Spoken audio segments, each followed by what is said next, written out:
back in 1995 as I played my favorite games like The Legend of Zelda: A Link to the Past and Donkey Kong Country. An issue of Nintendo Power came in the mail for me.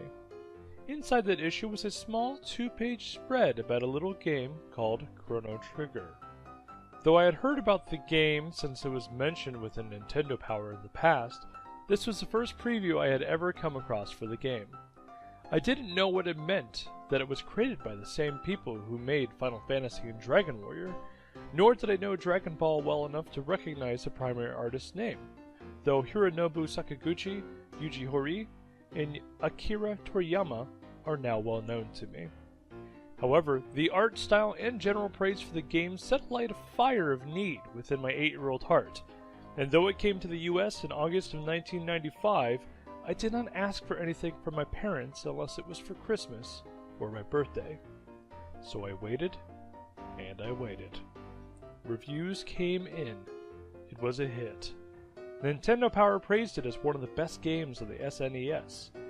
When I renewed my subscription to Nintendo Power in October, one of the free player's guides available was for Chrono Trigger, so I requested it and ate up all I could read about within its pages.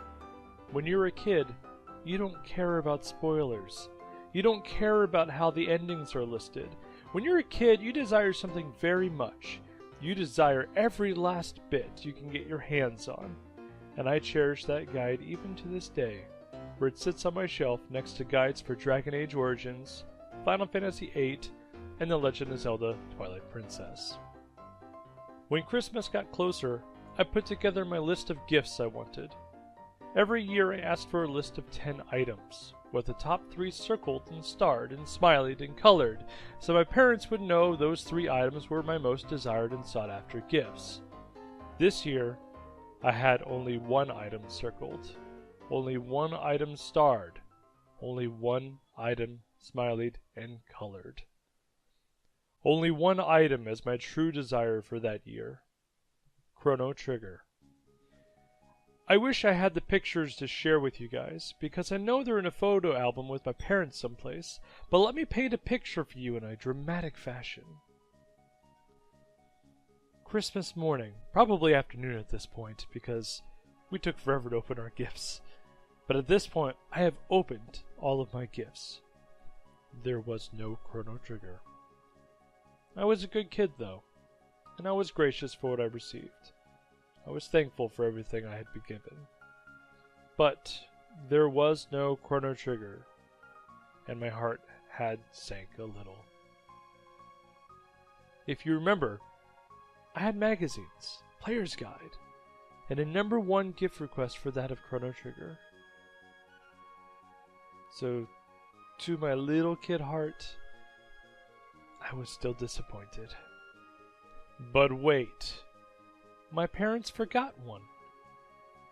They forgot one more gift. As they went back to their bedroom to retrieve this gift, my heart leapt and adrenaline surged. Was this the game I had been seeking all this time? It had to be.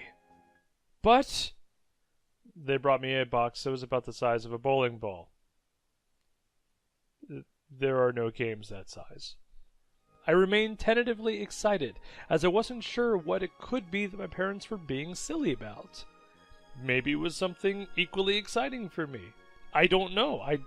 As a kid, I had no idea what to expect at this point. However, I opened the box and reached in, pushing peanuts around. And I found another box.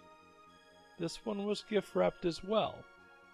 It was smaller than the last, but not small enough for a game. However, my hopes had resurged.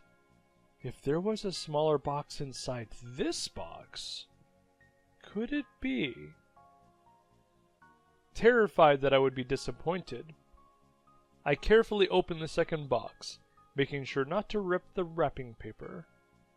This was now almost a ritual. If I was very careful, it was likely I would find my desires within. And I opened the box. To my extreme delight, a third box was within. this one was definitely the size of a game. Still knowing there's a possibility that this may not be Chrono Trigger, I carefully peeled back the wrapping paper, opening it from the side so I could slide the game out of its wrapping paper without ever looking inside. Thankfully, the graphic on the front of the box was unmistakable. It was Chrono Trigger. All my adrenaline, all my nervous worry, and the game my parents played on me all culminated into an explosion activity within my 8-year-old body. With game in hand, I jumped to my feet and took off at a full sprint, doing circles around the house with reckless abandon, hooting and hollering my excitement, my joy. It took a very long time for me to calm down enough to actually thank my parents for what they got me. It turned out that JRPGs were not very popular in the USA, at least at this time. So Chrono Trigger did not stay on shelves for very long.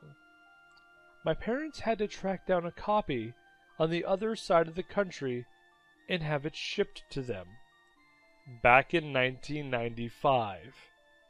They did a lot for me over the years, but the simple act of meeting my childlike expectations of a video game is something that has been always cemented in my memory and in my heart. When I finally put the cartridge into my SNES, with Nintendo Powers and the player's guide in front of me, I turned the console on and was greeted by an opening that I always remember and a main theme I will never, ever forget. Welcome to Chrono Trigger.